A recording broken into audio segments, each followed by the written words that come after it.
عید کے دن وہ بہترین لباس پہن کر نکلی، لوگوں کی نگاہیں اس پر تھی، وہ خوش تھی، لیکن اس کے دل میں تکبر تھا۔ آہستہ آہستہ تبدیلی آئی، کچھ عرصے کے بعد اس کے چہرے پر بیماری کے آثار ظاہر ہونے لگے، حسن ختم ہونے لگا، چہرہ خراب ہو گیا، لوگ اس سے دور ہونے لگے۔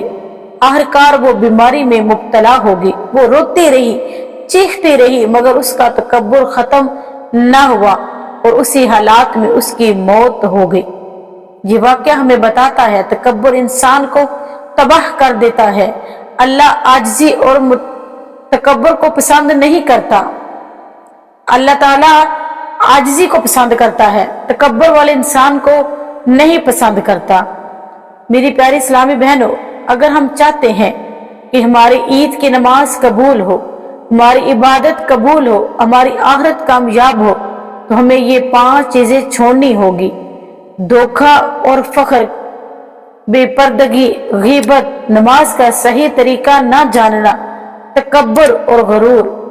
آخر میں میری دعا ہے کہ اللہ ہم سب کو ہدایت عطا فرمائے، ہماری زندگیوں کو کامیاب کرے اور ہماری نمازوں کو قبول فرمائے، ہمارے دلوں کو پاک کر دے اور ہمیں سچی